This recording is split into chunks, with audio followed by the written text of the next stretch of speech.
Muraho neza, Imana ibahe umugisha kandi ibashyigikire.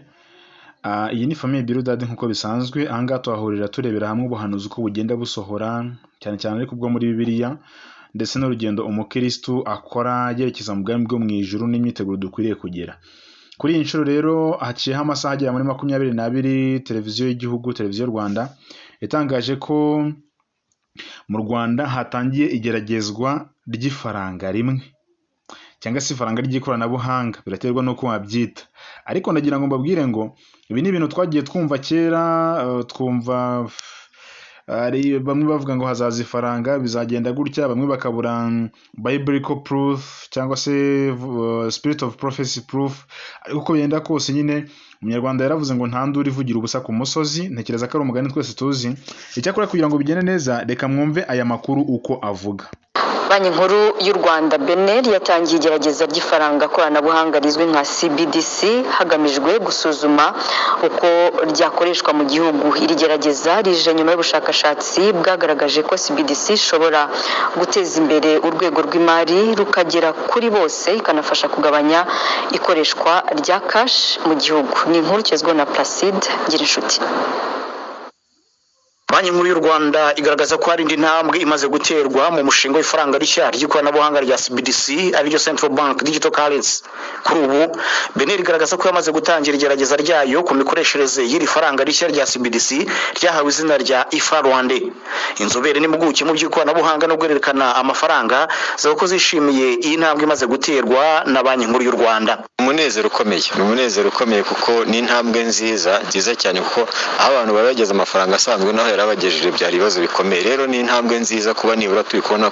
Ariko umuntu hano ashobora kuba yakibaza ibibazo bikomeye amafaranga asanzwe yatugejejemo ni ibihe?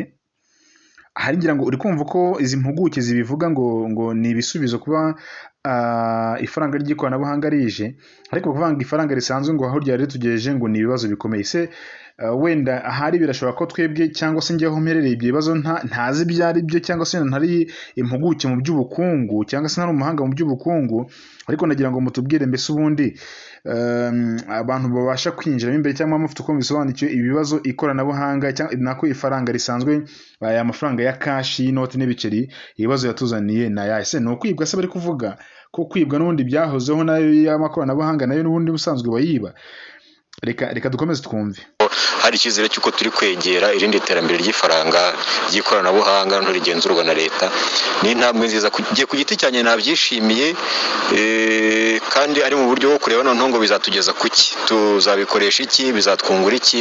Ni intambwe nziza cyane njye nayishimiye ku giti cyanjye. Iki ni igihe cyiza kuko nk'ibindi bihugu nk'uko turi kubibona muri no minsi, ubu nibwo twavuga ko iri koranabuhanga rya blockchain bagenda ryiyongera kuva ubutegetsi bushya bwo muri Amerika bwageraho, ubona ko hari ibintu byinshi byagiye byiyongera.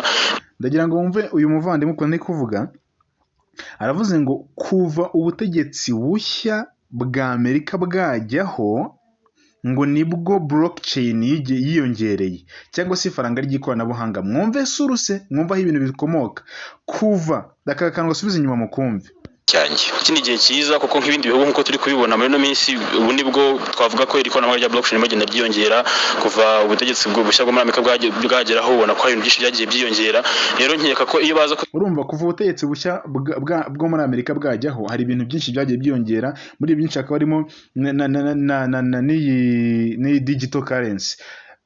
Byumvikane neza ko uyu ntago ari umushinga wateguriwe mu Rwanda, mutaza kuza kubyitiranya. Si umushinga wateguriwe mu Rwanda, si umushinga wateguriwe mu Burundi, si umushinga wateguriwe n'ahandi aho ari hose. Ufite aho uwaturutse kandi ukaba urimo urasakara, hakaba hari n'impamvu uyu mushinga uri kuza. Ariko reka dukomeze twumve mu kanya turabigeraho aho biri kwerekeza. Iki ni cyo gihe cyiza cyo kubikora kugira ngo winjire mu ba mbere bakoresha ikoranabuhanga, kugira ngo utaza gusigara inyuma. Bizadufasha rero, ntabwo navuga ko ahubwo dusa nkaho twatinzeho gakeya, ariko mu by'ukuri iki ni cyo gihe cyiza kuko urabona ko isi yose ishaka gukoresha ikoranabuhanga rya blockchain kuko byagaragaye ko rifite umutekano kurusha ibindi, kuko ikintu cya mbere cyagaragajwe umutekano. Niba rero tubonye ifaranga nk'iri rifite umutekano kurusha ibindi, kandi nk'ibihugu byinshi tubona bikomeye birimo bagenda bikoresha ikoranabuhanga rishyashya, biradufasha kugira ngo tutaza gusigara, tuze kugendana nabyo, bityo tutazasigara inyuma mu ikoranabuhanga. Umuyobozi w'ishyirahamwe ry'ibigo by'ikoranabuhanga mu by'imari Rwanda Fintech Association Leo Eustache Kanamugire avuga ko kuba u Rwanda ruri kugerageza ifaranga rishya rya CBDC bitanga amahirwe menshi ku bashoramari n'abanyarwanda muri rusange. turashima Central Bank na government yacu ko badutekerezaho cyane cyane yuko ibi ngibi n'ubundi bisanzwe biri muri mu mugambi wa 2029 w'ibyo twita fintech strategy. So twavuga rero ko barakataje kugira ngo tugere kuri fintech strategy by 2029. Ndabona ko ni intambwe ikomeye natwe nk'uruganda cyangwa se nk'abantu bari muri industry tugomba kubibyaza amahirwe kugira ngo tuzagere 2029 twabonye company nyinshi, twabonye abashoramari benshi, twabonye na product nyinshi zifasha abaturage. Guverineri w'Banki Nkuru y'u Rwanda Soraya Kuziyaremye aherutse kubwira RBA ko bafite intego yo gukomeza gukwirakwiza ikoranabuhanga mu rwego rw'imari mu Rwanda kuko harimo amahirwe menshi ku gihugu. Igihugu cya Cambodia kiri mu bya mbere byatangiye gukoresha ikoranabuhanga bita blockchain mu kwishyurana. Bafite system bita Bakong ijya gusa nka CBDC ry'afaranga koranabuhanga natwe turimo kwigaho. Ni ikintu rero natwe twifuje kumenya uko bakoresheje iryo koranabuhanga ndetse nuko abaturage babo bakitabiriye, kandi tunahanahana amakuru kuko nabo ni faranga risa ry'ikoranabuhanga risa naho ari rishya, ku buryo duhanahana amakuru yo kumenya natwe turamutse hafashwe icyemezo yuko hari faranga koranabuhanga CBDC u Rwanda rutangiye, twaba dufite izindi banki nkuru ya Cambodia twigiraho. Ntabwo haramenyekana neza igihe iri faranga rishya ry'ikoranabuhanga rizwi nka CBDC rizatangira gukoreshwa mu Rwanda. Ndagira ngo mwumve neza, ikitaramenyekana ni igihe rizatangira gukora officially, ariko ryatangiye kugeragezwa. Mu yandi magambo biri mu igeragezwa, barimo barakora ibishoboka byose kugira ngo bareke ibintu bishobora gukunda. Ariko bitarenze mu kwezi kwa 10 muri uyu mwaka nibwo hazamenyekana ibyavuye mu igerageza riri gukorwa kuri ubu. Iri genzura rizakurikirwa n'ibindi byiciro bitatu bigomba kurangira byemeje ko iri faranga ritangiye gukoreshwa mu gihugu cyangwa se bakaryihorera bitewe n'ibizaba byavuye mu bugenzuzi n'ubusesenguzi biri gukorwa. Ese ubundi umuntu yakibaza kuki ibintu barimo barabishyira mu muvuduko udasanzwe? Icyakora igisubizo twakibonye bifite aho bituruka nyine. Hari aho bituruka hatandukanye nuko twebwe twabyibwiraga. Urumva bituruka muri Leta Zunze Ubumwe za Amerika nabo bazanye iyo project, kandi muri gahunda ya One World Order kugira ngo ubukungu bwose bw'isi bube bucungiwe ahantu hamwe, bibe biri ibintu byoroshye kuba nagenda ngahahira muri Amerika, nahira muri Aziya n'ahandi hantu nk'aho ngaho mu buryo bworoshye cyane. Ariko ibyo ngibyo ni system yo kugira ngo nyine babone uko bakontorora uburyo bw'imihahire, kugura no kugurisha, kuko urumva umuntu uzaba ufite igihe kizagira umuntu uzaba udafite iryo faranga ntabone uburyo accessinga ibicuruzwa. Rero wakibaza ngo mbese uzingeginga, uzabyinjiramo cyangwa uzagarukira hafi?